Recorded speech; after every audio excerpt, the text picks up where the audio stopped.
In this Star Wars Galactic Racer news update video, I'm going to be sharing with you some brand new confirmed details about character customization and more. Star Wars Galactic Racer news updates are coming thick and fast, so be sure to subscribe to the channel so you won't miss any news updates. Before we do take a look at all of today's news though, here's a quick message from today's sponsor, ExpressVPN. With many of you switching to PC for Battlefront 2's Kyber, or checking out what the latest Star Wars game news is, be sure to get ExpressVPN so you can protect your privacy.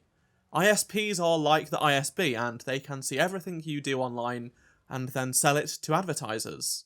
Also, here's an example when ExpressVPN has come in handy for me.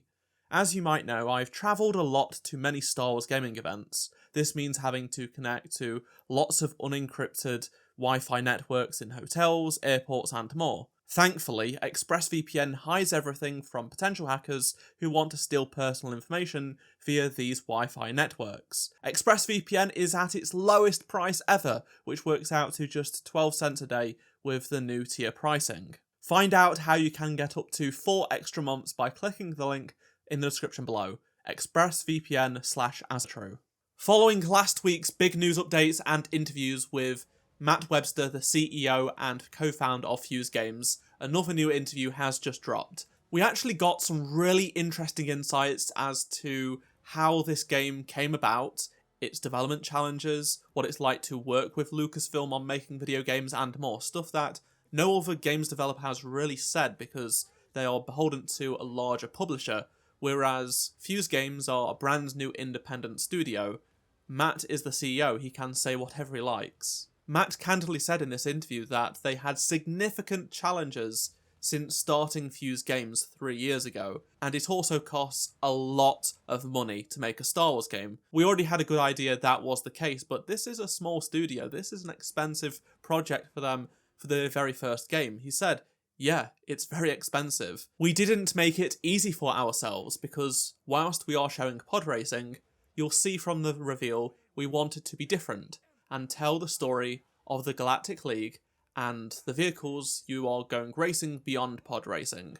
Some people have questioned how does this brand new independent studio get the ability to make a Star Wars game right out the gate, get it approved by Lucasfilm to start working on it, and the truth is, it's because of their experience and talent, which they've had in working with Lucasfilm games before. Matt said they started building connections with Lucasfilm as far back as Star Wars Battlefront 2015's Endor Speeder Bike tutorial mission.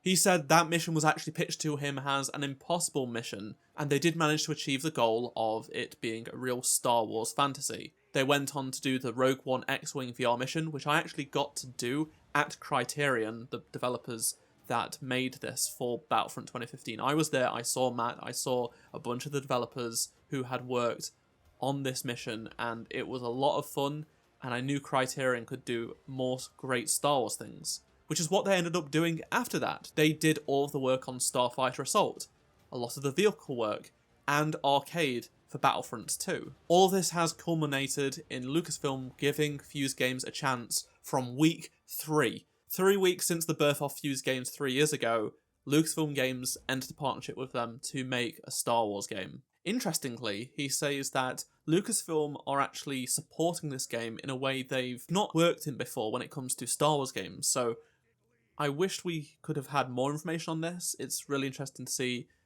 that they are really working with Fuse Games on this game. Lucasfilm aren't just being a licensor on this project, they are actually being creative partners. The game that was pitched to Lucasfilm was different.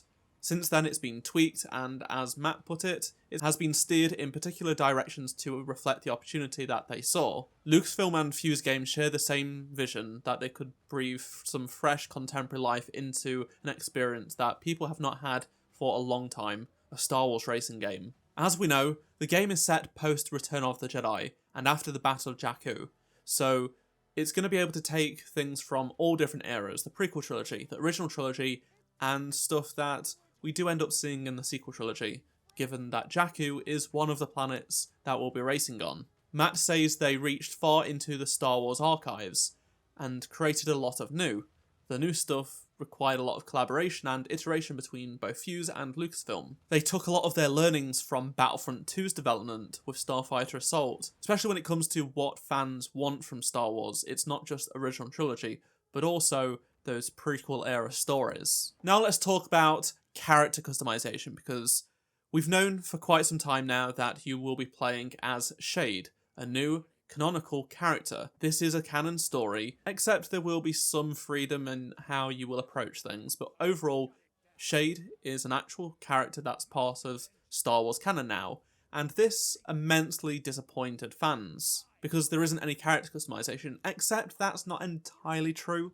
Yes, you aren't going to be able to create a brand new custom character, but there are going to be some customization options you may not have expected. According to Matt, the player can customize aspects of Shade in terms of voice, how they show up, and what they wear. But in terms of the core character and his backstory, that's there for you to inhabit. I fully expected us to get customization in the form of clothing and things like that. It is a racing game after all, and it's a modern Star Wars game. But I think the voice change is definitely going to open up possibilities, and people will be more accepting of this now. They can actually give their character a voice that is different from just the default character voice. You aren't choosing everything about them. You can't give them 4 legs. You can't make them a Jedi, but there is at least some customization, even if it may be limited. So the notion of there is no character customization is completely false. I don't know where people got that from. Matt also goes on to make an interesting point. Because they are decoupled from ties on tarmac, they can do some things that just aren't possible in the real world. They see this as a fresh opportunity and the racing genre that's ripe for some disruption and innovation from them. When asked what does success look like for this game, Matt says for this game to come out and deliver on the fantasies that the players have.